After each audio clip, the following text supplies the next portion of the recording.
विरोधी पक्षांच्या इंडिया आघाडीची महत्त्वाची बैठक दिल्लीमध्ये मंगळवारी पार पडली आणि या बैठकीला राष्ट्रवादी काँग्रेस शरद पवार गटाची अनुपस्थिती होती। इंडिया आघाडीनं पंतप्रधान नरेंद्र मोदींना पत्र लिहून पहलगाम दहशतवादी हल्ला, ऑपरेशन सिंदूर आणि त्यानंतरच्या घटना लक्षात घेऊन संसदेचं विशेष अधिवेशन बोलावण्याची मागणी केली आहे। या पत्रावर राष्ट्रवादी काँग्रेस शरद पवार गटाच्या कोणत्याही नेत्याची किंवा खासदाराची स्वाक्षरी नाहीये। राज्य सरकारी सेवेतील 2,500 महिलांनी मुख्यमंत्री माझी लाडकी बहीण योजनेचा लाभ घेतल्याचं उघडकीस आल्यानंतर 8,82,050 महिलांनी चुकीच्या मार्गाने नमो शेतकरी सन्मान योजनेचा लाभ घेतल्याची चर्चा आहे। अतिवृष्टीबाधित शेतकऱ्यांना जुन्या निकषानुसार 3 हेक्टर ऐवजी 2 हेक्टरपर्यंतच मदत देण्याचा निर्णय सरकारने घेतलाय। दरम्यान एकनाथ शिंदेंनी ज्या पद्धतीने शेतकऱ्यांना मदत केली होती त्याच पद्धतीने नुकसानग्रस्त शेतकऱ्यांना मदत करावी अशी मागणी उबाठाचे खासदार ओमराजे निंबाळकरांनी केली आहे। वैष्णवी हगवणे प्रकरणातील सहआरोपी निलेश चव्हाणच्या अडचणी वाढणार आहेत। वारजे पोलीस निलेश चव्हाणचा ताबा मागणार आहेत। पुण्यातील वारजे पोलीस स्टेशनमध्ये निलेश चव्हाण याच्या विरोधात आर्म्स ऍक्ट नुसार गुन्हा दाखल करण्यात आलाय। तर कसपटे कुटुंबियांना बंदुकीने धमकावल्याच्या विरोधात पुण्यातील वारजे पोलीस स्टेशनमध्ये निलेश चव्हाण विरोधात गुन्हा दाखल करण्यात आला होता। निलेश चव्हाणचा शस्त्र परवाना मंत्रालयातून मिळाल्याची माहिती सूत्रांनी दिली आहे। गुन्ह्याची माहिती न दिल्यानं तत्कालीन गृहराज्यमंत्र्यांच्या बैठकीत निलेशला परवाना मिळाल्याची माहिती सूत्रांनी दिली आहे। नवी मुंबईतील घणसोलीमधील बस डेपोमध्ये उभ्या असलेल्या बसला भीषण आग लागली। आगीमध्ये जवळपास 3 ते 4 बस जळून खाक झाल्या। सेक्टर 15 मधील हे बस डेपो असून आग लागलेल्या बस नादुरुस्त असल्याची माहिती समोर येते। बजाज नगरमधील उद्योजक संतोष लड्डा यांच्या घरून चोरी केलेल्या सोन्याच्या दागिन्यांच्या पावत्या त्यांनी तब्बल 19 दिवसांनंतर पोलिसांना सादर केल्या आहेत। तर चोरी झालेलं सोनं आरोपी खोतकरनं नांदेड आणि अंबेजोगाई इथे विकलंय। या प्रकरणी पोलिसांचं पथक सोन्याच्या शोधासाठी रवाना झाले। मुंबई महापालिका आशियातील सर्वात श्रीमंत महापालिका आहे। वीज, पाणी, रस्ते, आरोग्य, शिक्षण यासारख्या सुविधा माफक दरात देत असली तरी महापालिकेने मुंबईकरांवर कचरा कर आकारू नये अशा सूचना केल्यात। विशेष करून गरीब कुटुंबावर शुल्क आकारू नका, तर मुंबईत मोठ्या प्रमाणात कचरा निर्माण करणाऱ्यांकडूनच कर आकारा अशा सूचना मुंबईकरांनी केल्यात। गेल्या 2 महिन्यात ईमेल, व्हॉट्सअॅप आणि चॅटबॉक्सच्या माध्यमातून 2,774 हरकती आणि सूचना नोंदवल्या गेल्या। विशाळगडावर बकरी ईद निमित्त कुर्बानी देण्यास मुंबई उच्च न्यायालयानं परवानगी दिली आहे आणि येत्या 7 आणि 8 जून रोजी नियम अटींचं पालन करून कुर्बानी देण्यास परवानगी देण्यात आलेली आहे। महत्त्वाचं म्हणजे विशाळगडावर जाणाऱ्या सर्वच भक्तांना अशी कुर्बानी देता येणार आहे। आंतरराष्ट्रीय पातळीवर होणाऱ्या घडामोडींमुळे देशांतर्गत आणि स्थानिक सराफा बाजारपेठांमध्ये चिंतेचं वातावरण आहे। त्याचाच फटका सोन्यासह चांदीच्या किमतींवर होताना दिसतोय। सोन्याचे दर हे 3 दिवसात 1,600 रुपयांनी तर चांदीचे दर 2,000 वधारले। इंजिनिअरिंग, कृषी, फार्मसी अभ्यासक्रमाच्या प्रवेशासाठी घेण्यात येणाऱ्या MHT CET परीक्षेमध्ये 39 प्रश्न चुकीचे आले होते आणि त्यामुळे सर्व विद्यार्थ्यांना चुकीच्या प्रत्येक प्रश्नामागे पूर्ण गुण देण्याचा निर्णय CET सेलने घेतलाय। CET कक्षाकडून इंजिनिअरिंग, फार्मसी आणि कृषी अभ्यासक्रमांच्या प्रवेशासाठीच्या MHT CET परीक्षेचा निकाल 16 जूनला, तर BBA, BCA, BMS आणि BBA यासह 5 वर्ष विधी अभ्यासक्रमांच्या CETचा निकाल 4 जूनला जाहीर होणार आहे। आता मेट्रो आणि मोनोमार्गिकेवर देखील इलेक्ट्रिक दुचाकी आणि 3 चाकी वाहनांच्या बॅटरी बदलण्याची सुविधा मिळणार आहे। महामुंबई मेट्रो संचलन मंडळानं 25 मेट्रो स्थानकं आणि 6 मोनोरेल स्थानकांच्या ठिकाणी EV बॅटरी स्वॅपिंग स्टेशन सुरू करण्यासाठी खासगी कंपनीबरोबर भागीदारी केलेली आहे। 11वी प्रवेशात 3 जूनपर्यंत 11,55,200 विद्यार्थ्यांची नोंद झाली असून विद्यार्थ्यांना अजूनही तांत्रिक अडचणींना सामोरं जावं लागत असल्याच्या तक्रारी समोर आल्या। आतापर्यंत यासंदर्भात शिक्षण विभागाकडे एकूण 17,000 तक्रारी प्राप्त झाल्या असून त्यातील 2,000 तक्रारी प्रलंबित आहेत। नियोजित ठिकाणी वेळेत पोहोचण्यासाठी किंवा पर्यटन ठिकाणी मनसोक्त फिरण्यासाठी यापुढे रिक्षा, टॅक्सी किंवा सार्वजनिक वाहतुकीवर अवलंबून राहण्याची आता गरज नाहीये। त्यासाठी भाड्याची मोटरसायकल घेऊन आपल्याला कुठेही जाता येणार आहे। परिवहन मंत्र्यांनी नुकतीच रेंट ए बाईक या योजनेला मंजुरी दिली असून ही योजना लवकरच सुरू होणार आहे आणि यामुळे रोजगाराच्या अधिकाधिक संधी उपलब्ध होणार आहेत। कीड आणि रोगविरहित रोपं मिळत नसल्यानं उत्पादन खर्चातही मोठी वाढ होते। हे लक्षात घेऊनच देशभरात 9 स्वच्छ रोप निर्मिती केंद्र उभारण्यात येणार आहेत। त्यातील 3 केंद्रांची निर्मिती महाराष्ट्रात करण्याची घोषणा केंद्रीय कृषी मंत्री शिवराज सिंह चौहान यांनी केली आहे। या पावसामुळे लोकल ट्रेनच्या छताला गळती लागल्याचं पाहायला मिळालं। ठाण्याहून कर्जतला जाणाऱ्या 8:05 रात्रीच्या लोकलच्या छताला पावसामुळे गळती लागली। ते पाणी प्रवाशांच्या बसण्याच्या जागेवर पडत असल्यानं प्रवाशांना जागा सोडून उभं राहावं लागलं। हा व्हिडिओ एका प्रवाशानं आपल्या मोबाईलमध्ये चित्रित केलाय, तो सोशल मीडियावर व्हायरल होतोय। मुंबईतील छत्रपती शिवाजी महाराज आंतरराष्ट्रीय विमानतळावर कस्टम विभागानं अंदाजे 8.6 किलो उच्च दर्जाचे हायड्रोपोनिक जप्त केलेलं आहे। या प्रकरणी 3 जणांना अटक करण्यात आली आहे। तंत्रज्ञान क्षेत्रातील बलाढ्य कंपनी मायक्रोसॉफ्टनं कर्मचारी कपातीचा सिलसिला सुरू ठेवताना आणखी 300 कर्मचाऱ्यांना नारळ दिलाय। काही आठवड्यांपूर्वीच कंपनीनं कित्येक वर्षातील मोठी कर्मचारी कपात जाहीर केली होती। आरसीबीच्या विजयानंतर पंढरपूरच्या छत्रपती शिवाजी महाराज चौकात आरसीबी समर्थकांनी जल्लोष केला। यावेळी फटाके फोडून आनंद साजरा करण्यात आला। सिंहगड किल्ला आज आणि उद्याही बंद राहणार आहे। गडावरील अतिक्रमण कारवाईमुळे 30 मे पासून सिंहगड किल्ला पर्यटकांसाठी पूर्णपणे बंद ठेवण्यात आलाय। सांगलीच्या मिरजमधील ऐतिहासिक गणेश तलावात कचऱ्याचं साम्राज्य पसरलंय। दरम्यान या समस्येकडे पालिका दुर्लक्ष करत असल्याचा आरोप शिवसेना उबाठानं केलाय। येत्या 8 दिवसात तलाव स्वच्छ करण्याबरोबर सुशोभीकरणाची मोहीम हाती न घेतल्यास महापालिकेच्या विरोधात तीव्र आंदोलन छेडण्याचा इशारा शिवसेना ठाकरे गटाकडून देण्यात आलाय। सांगलीच्या विविध तालुक्यात घरफोडी करणाऱ्या 4 जणांच्या सराईत टोळीला सांगली पोलिसांनी अटक केली आहे। आरोपींकडून सोन्या चांदीच्या दागिन्यांसह 26 लाखांचा मुद्देमाल जप्त करण्यात आलाय। सोलापूरच्या मोहोळ तालुक्यात एका विवाहित महिलेनं सासरच्या जाचाला कंटाळून आत्महत्या केली आहे। या प्रकरणी मृत महिलेच्या नातेवाईकांनी सासरच्या माणसांविरोधात गुन्हा दाखल केला। धाराशिवच्या उमरगा तालुक्यात पोहायला गेलेल्या 2 मुलांचा बुडून मृत्यू झालाय। गणेशनगर येथील तांड्या शेजारी असलेल्या खड्ड्यात ही मुलं पोहायला गेली होती। दरम्यान पाण्याचा अंदाज न आल्यानं बुडून त्यांचा मृत्यू झाला। मुक्ताईनगरमध्ये महामार्गावर ट्रॅव्हल्सचा अपघात झाला। या अपघातात दोघांचा मृत्यू झाला असून 15 ते 20 जण जखमी झालेले आहेत। संत गाडगेबाबा अमरावती विद्यापीठ अंतर्गत अमरावती शहरातील बीएससी अंतिम वर्ष केमिस्ट्रीच्या पेपरमध्ये अभ्यासक्रमाबाहेरील 50 गुणांचे प्रश्न आले आणि त्यामुळे अमरावती येथील बियाणी महाविद्यालयातील 77 विद्यार्थ्यांना फटका बसल्यानं सर्व विद्यार्थ्यांची पुनर्परीक्षा होणार आहे। अमरावती शहरात 6 दिवसात 23 लाखांचा गुटखा जप्त करण्यात आला असून शहरात गुटखा विक्रीचा व्यवसाय सर्रास सुरू आहे। मात्र अद्यापही मुख्य सूत्रधाराला अटक झालेली नाही आणि मुख्य सूत्रधार अटक होईपर्यंत गुटखा विक्री करणाऱ्यांवर कारवाई सुरू राहणार असं पोलीस आयुक्त अरविंद यांनी सांगितलेलं आहे। केंद्र सरकारनं कच्च्या सोयाबीन, सूर्यफूल आणि पाम तेलावरील आयात शुल्क 20% वरून 10% केलाय। तर या तिन्ही तेलांची आयात वाढणार असून ऑक्टोबरपासून पुढे सोयाबीनचे दर किमान आधारभूत किमतीपेक्षा कमी राहण्याचा धोका आहे। परिणामी सरकारच्या या निर्णयाचा देशातील सोयाबीन उत्पादकांना जबर फटका बसण्याची शक्यता आहे। बीड जिल्ह्यातील ऊसतोडीचा प्रश्न गंभीर बनल्यानं न्यायालयानं सुमोटो याचिका दाखल करून घेतली आणि यात त्यांनी 5 अथवा त्यावरील गर्भवतींना काम देऊ नये। जर असं कुणी करत असेल तर संबंधित मुकदमावर कारवाई करून साखर कारखानदारांना दंड अथवा परवाना रद्द किंवा निलंबनाची कारवाई करावी असे निर्देश दिले। जळगाव जिल्ह्यातील जिल्हा परिषदेच्या शाळांमध्ये पटसंख्या वाढावी यासाठी शिक्षण विभागाकडून विविध उपक्रम हाती घेण्यात आले आहेत। प्रत्येक शाळेमध्ये 25% विद्यार्थी वाढवण्याचं उद्दिष्ट ठेवण्यात आलंय।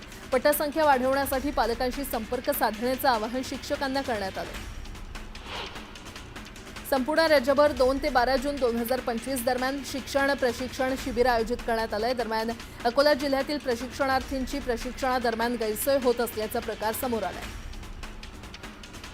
छत्रपती संभाजीनगरच्या पेट्रोल पंप आणि टोलवरील कर्मचाऱ्यांना प्रथमोपचार प्रशिक्षण दिलं जाणार आहे। महामार्गावर अपघात झाल्यावर वैद्यकीय सेवा मिळण्यास उशीर होतो आणि त्यामुळेच यावर उपाय म्हणून या कर्मचाऱ्यांना प्रथमोपचार प्रशिक्षण दिलं जाणार असल्याची माहिती संघटनेचे राष्ट्रीय अध्यक्ष डॉक्टर प्रवीणेश सूर्यवंशी यांनी सांगितलं।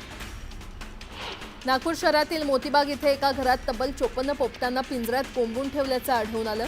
या सर्व पोपटांची पीपल्स फॉर ॲनिमलच्या सहकार्यानं सुटका करण्यात आली आणि या प्रकरणातील आरोपी फरार असून त्यांचा शोध वनविभाग घेत आहे। तर या सर्व पोपटांना नैसर्गिक अधिवासात मुक्त केलं जाणार आहे। नागपूर महानगरपालिका निवडणुकीसाठी प्रभाग रचना बदलणार आहे। याआधी 2023 मध्ये प्रभाग रचना तयार करण्यात आली होती, मात्र ओबीसी आरक्षणामुळे निवडणूक लांबल्यानं आता दुसऱ्यांदा प्रभाग रचना केली जाणार आहे। अमरावतीच्या मेळघाटमधील 11 गावात आजही 20 टँकरनं पाणी पुरवठा सुरू आहे। पिण्याच्या पाण्यासाठी टँकरवर मोठी गर्दी उसळून आली। घोटभर पाण्यासाठी नागरिकांनी तोबा गर्दी केली होती आणि यामुळे पाणी पुरवठा योजनेचं काम अर्धवट झाल्यानं नागरिकांनी संताप व्यक्त केला। यावर्षीच्या खरीप हंगामाला सुरुवात झाली असून शेतकरी बी बियाण्यांची जुळवाजुळव करण्यात गुंतलेला आहे। काही प्रमाणात पाऊस झाल्यानं नांगरणीच्या कामाला वेग आलाय। मात्र यावर्षी मागील वर्षीपेक्षा बियाण्यांच्या किमतींमध्ये 10% वाढ झाल्यानं शेतकऱ्यांचं आर्थिक गणित कोलमडलंय। पुरंदर येथील नियोजित विमानतळासाठी भूसंपादनाची प्रक्रिया सुरू आहे आणि त्याच पार्श्वभूमीवर इथल्या शेतकऱ्यांना एकेरी 10 कोटींचा मोबदला मिळावा अशी मागणी स्थानिक शेतकऱ्यांनी केली आहे। यासाठी त्यांनी जिल्हाधिकाऱ्यांची भेटही घेतली। उल्हासनगरमधील पोलीस उपायुक्तांच्या कार्यालयामध्ये काल ठिय्या आंदोलन करण्यात आलं। शहरातील कायदा सुव्यवस्था ढासळल्याचा आरोप करत प्रहार जनशक्ती पक्ष आणि राष्ट्रीय कल्याण पार्टीच्या कार्यकर्त्यांनी हे ठिय्या आंदोलन केलं। धाराशिव तुळजाभवानीच्या मंदिरात आता पुण्यातील प्रसिद्ध चितळे बंधूच्या मोतीचूर लाडूचा प्रसाद दिला जाणार आहे। तिरुपती बालाजी मंदिराच्या प्रसादाप्रमाणेच आई तुळजाभवानी मंदिरात हा लाडूचा प्रसाद दिला जाणार असल्याची माहिती जिल्हाधिकारी डॉक्टर कीर्ती कुरियन पूजा यांनी दिली आहे। वाशिम जिल्ह्यातील बाजार समित्यांमध्ये तुरीची आवक मोठ्या प्रमाणात वाढली आहे। मात्र गेल्या आठवड्याभरात तुरीच्या दरात क्विंटल मागे 300 रुपयांची घसरण झाली आहे। जिल्ह्यातील बाजार समित्यांमध्ये तुरीचा दर थेट 6,600 रुपयांपर्यंत घसरलाय। यामुळे शेतकऱ्यांमध्ये निराशेचं वातावरण आहे। नाशिक जिल्ह्यामध्ये उन्हाळ कांद्याची 1 लाख क्विंटलची आवक झाली। सोलापूर बाजारात लाल कांद्याला सरासरी 1000 रुपये तर लासलगाव बाजारात उन्हाळ कांद्याला 1400 रुपयांचा दर मिळाला। यंदा महाराष्ट्रात मान्सूननं नेहमीपेक्षा 12 दिवस आधी म्हणजेच 25 मे रोजी महाराष्ट्रात प्रवेश केला। अनेक भागात मुसळधार पाऊस कोसळला। मात्र हवामानानं पुन्हा पलटी मारली आहे। राज्याच्या बहुतांश भागात पावसाचा जोर कमी झालाय। परिणामी तापमानात वाढ होऊन उकाडा जाणवू लागलाय। जळगावच्या ग्रामीण भागात मुसळधार पावसानं हजेरी लावली। ग्रामीण भागातील अनेक भागांमध्ये वादळी वाऱ्यासह विजांच्या कडकडाटात मुसळधार पाऊस झाला। अमरावतीमध्ये पावसानं विश्रांती घेतली आणि त्यामुळे आता शेतकऱ्यांनी पेरणीची कामं 10 जून नंतर करावी असं आवाहन कृषी खात्याकडून करण्यात आलंय। पावसामुळे शेतकऱ्यांनी कापणी केलेल्या पिकांचंही मोठ्या प्रमाणात नुकसान झालं। त्या शेतकऱ्यांनाही भरपाई देण्याबाबत विचार केला जाईल असं मुख्यमंत्री देवेंद्र फडणवीस यांनी सांगितलं। राज्य मंत्रिमंडळ बैठकीच्या सुरुवातीला मुख्यमंत्री फडणवीस यांनी पावसामुळे झालेल्या नुकसानीचा आढावा घेतला। मे महिन्यात धाराशिव जिल्ह्यामध्ये झालेल्या पावसामुळे शेतीचं मोठ्या प्रमाणात नुकसान झालं होतं। पाऊस कमी झाल्यानंतर प्रशासन आता कामाला लागलंय। जिल्हाधिकाऱ्यांनी पंचनामे करण्याचे आदेश दिल्यानंतर 2च दिवसात नुकसानीचे पंचनामे करून शासनाकडे मदतीचा प्रस्ताव पाठवणार अशी माहिती जिल्हाधिकाऱ्यांनी दिली। भारतात पुन्हा एकदा कोरोनाचा संसर्ग झपाट्यानं वाढताना दिसतोय। आरोग्य मंत्रालयाच्या आकडेवारीनुसार सध्या भारतात सक्रिय रुग्णांची संख्या 4000हून जास्त आहे, तर सर्वात जास्त रुग्ण हे केरळमध्ये आढळून आले। राज्यात 59 नवीन कोरोना रुग्णांची नोंद करण्यात आली आहे। त्यातील 20 रुग्ण हे मुंबईतले आहेत। सध्या सर्व रुग्णांमध्ये सौम्य लक्षणं दिसली असली तरी आरोग्य विभागानं योग्य ती काळजी घेण्याचं आवाहन केलं। छत्रपती संभाजीनगर जिल्ह्यातील कोरोना पॉझिटिव्ह रुग्णांची संख्या 10 वर गेली आहे। यात महापालिका हद्दीतील 8 आणि ग्रामीण भागातील 2 रुग्णांचा समावेश आहे। वाढती रुग्णसंख्या लक्षात घेता आरोग्य यंत्रणा देखील सतर्क झाली आहे। देशात पुन्हा एकदा कोरोनानं डोकं वर काढलं असून आरोग्य आणि कुटुंब कल्याण मंत्रालयानं दिलेल्या आकडेवारीनुसार भारतात कोविड-19 रुग्णांची संख्या 4000च्या वर पोहोचली आहे। यामध्ये सर्वाधिक संसर्ग केरळमध्ये झालेला आहे। लातूर जिल्ह्यातील उदगीर शहरात शाहू महाराज चौकात 2 गटात फ्री स्टाईल हाणामारी पाहायला मिळाली। हे दोन्ही गट लग्नातील वऱ्हाडी होते। भर रस्त्यात एकमेकांना दगडानं मारहाण केल्यानं काही जण जखमी देखील झाले। या प्रकरणी परस्पर विरोधी तक्रार देण्यात आली। कराडमध्ये खंडणीखोर टोळक्यानं धुडगूस घातलाय। शहरासह ग्रामीण भागात तोडफोड करत व्यावसायिकांना जीवे मारण्याची धमकी देण्यात आली आहे। या प्रकरणी पोलिसांनी आरोपींना अटक करत टोळीच्या म्होरक्याची भर रस्त्यातून धिंड काढत अद्दल घडवली आहे। नांदेड ग्रामीण पोलीस ठाण्याच्या हद्दीतील एका आरोपीला पकडण्यासाठी गेलेल्या पोलिसांच्या पथकावर आरोपीनं बंदूक रोखली। यावेळी पोलिसांनी देखील गोळीबार करत आरोपीला अटक केली आहे। या आरोपीवर 9 गुन्हे दाखल आहेत। यूपीची राजधानी लखनौमध्ये भरधाव कारनं तिघांना चिरडलं। या अपघातात एकाचा मृत्यू झालाय तर 2 जण जखमी झालेले आहेत। महिलेचं कारवरील नियंत्रण सुटल्यानं हा अपघात झाला। अकोल्यातील बाळापूर ते वडेगाव मार्गावर दुचाकीचा अपघात झाला। या अपघातात दोघांचा दुर्दैवी मृत्यू झालाय। अपघात इतका भीषण होता की एकाचा यामध्ये जागीच मृत्यू झाला असून या प्रकरणी बाळापूर पोलीस पुढील तपास करतायत। मुंबई अहमदाबाद राष्ट्रीय महामार्गावर केमिकल वाहतूक करणाऱ्या टँकरचा अपघात झाला। या अपघातग्रस्त टँकरमधून केमिकल खुलेआम दुसऱ्या टँकरमध्ये भरलं जात असताना धुराचे लोळ पसरल्यानं नागरिकांमध्ये भीतीचं वातावरण होतं। हे करताना योग्य खबरदारी घेतली जात नसल्याचा आरोप स्थानिकांनी केला। मुंबई शहरात प्रवेश करण्याच्या 5 टोल नाक्यांवर अवजड वाहनांवर 2029 पर्यंत टोल आकारणी करण्यास मंत्रिमंडळानं मंगळवारी मंजुरी दिली आहे। हलकी वाहनं, शालेय बसेस आणि राज्य परिवहन महामंडळाच्या बसेसला पथकरातून सवलत दिल्यामुळे महाराष्ट्र राज्य रस्ते विकास महामंडळानं सरकारकडे नुकसान भरपाईची मागणी केली होती। पावसामुळे शेताच्या बांधावरच शेतमाल खराब झाल्यानं सडला आणि फेकून देण्याची वेळ भाजी उत्पादक शेतकऱ्यांवर आली आहे। त्याचा फटका मुंबई एपीएमसीच्या घाऊक भाजीपाला बाजाराला बसला। त्यामुळे आवक 40% घटली आणि यामुळे किरकोळ बाजारात भाज्यांच्या दरात वाढ झाली। घरांना असलेली वाढती मागणी, घरांच्या किमतींमध्ये झालेली वाढ यामुळे महानगरातील कर्ज प्रकरणात 10 आणि कर्ज रकमेत 15% वाढ झाली आहे। सरासरी गृहकर्जाचा आकार 74 लाख रुपयांवर गेलाय। विदर्भाची पंढरी असलेल्या श्री क्षेत्र कौंडण्यपूर येथील माता रुक्मिणीच्या पालखीचं अमरावतीमध्ये आगमन झालं। यावेळी काँग्रेस नेते यशोमती ठाकूर आणि खासदार बळवंत वानखेडे यांनी अमरावतीच्या बियाणे चौकात पालखीचं जंगी स्वागत केलं। दरम्यान सीमेवर लढणाऱ्या सैनिकाच्या परिवाराच्या हस्ते पालखीचं पूजन करण्यात आलं। ऑपरेशन सिंदूरनंतर पाकिस्ताननं भारताला 48 तासात शरणागती पत्करण्यात प्रवृत्त करू असा इशारा दिला होता। मात्र भारतीय लष्करानं केवळ 8च तासात पाकिस्तानच्या कारवाया उधळून लावल्यात, अशी स्पष्टोक्ती chief of defence staff Anil Chauhan यांनी दिली आहे।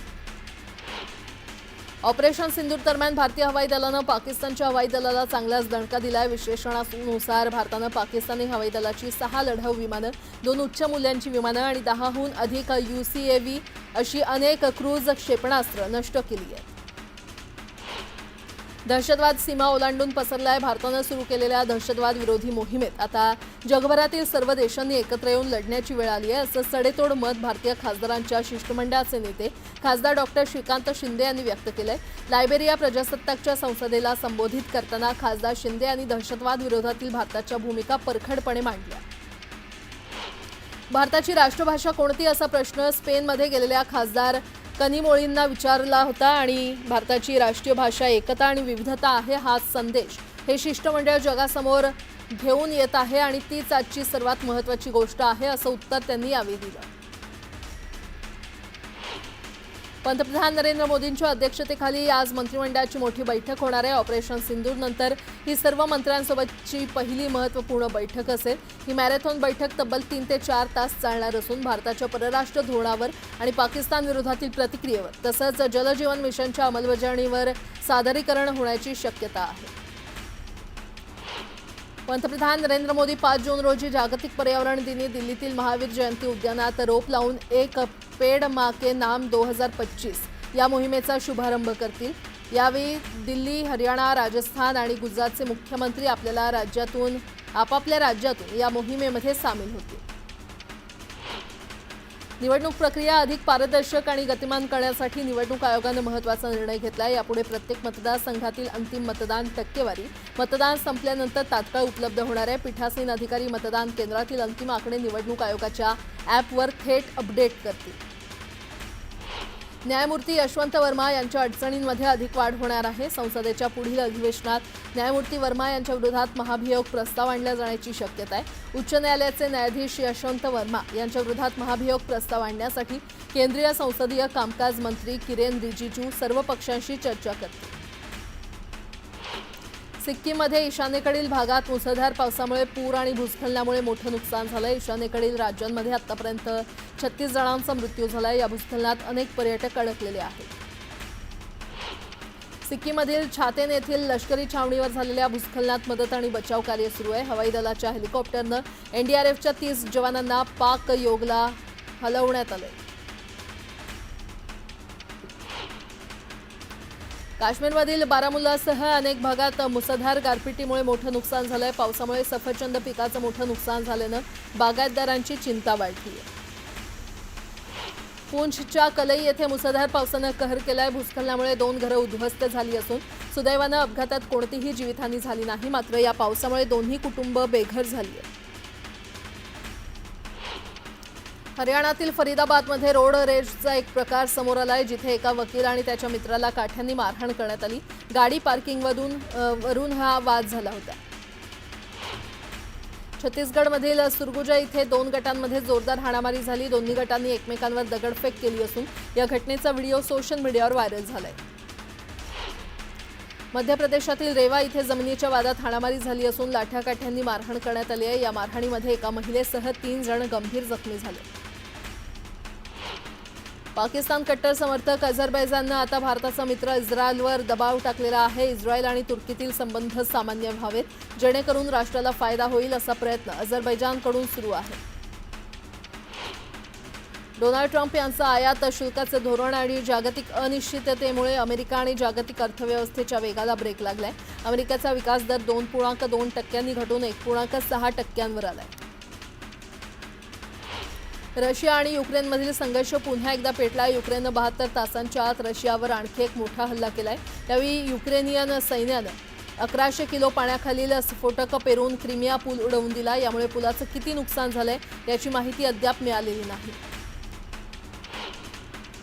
रॉयल चॅलेंजर्स बंगळुरू संघानं यंदाच्या IPLचं विजेतेपद पटकावत इतिहास रचलाय। 18 वर्षांच्या प्रतीक्षेनंतर RCBचं नाव IPLच्या विजेत्यांच्या ट्रॉफीवर कोरलं गेलेलं आहे। रॉयल चॅलेंजर्स बंगळुरूनं अंतिम फेरीमध्ये प्रथम फलंदाजी करताना 9 विकेट्स गमावताना 190 धावा केल्या। प्रत्युत्तरात पंजाब किंग्सनं 184 धावा केल्या आणि बंगळुरूचा 6 धावांनी विजय झाला। यंदा रॉयल चॅलेंजर्स बंगळुरू संघाच्या रूपात IPLला नवा विजेता प्राप्त झाला आहे। या सामन्यानंतर विजेत्या, उपविजेत्या आणि 3ऱ्या आणि 4थ्या क्रमांकाच्या संघांनाही मोठ्या रकमेची बक्षिसं देण्यात आलेली आहेत। तर विजेत्या रॉयल चॅलेंजर्स बंगळुरू संघाला 20 कोटी रुपये बक्षीस म्हणून देण्यात आलंय। याशिवाय उपविजेत्या पंजाब किंग्स संघाला 12.50 कोटी रुपये बक्षीस देण्यात आलेलं आहे।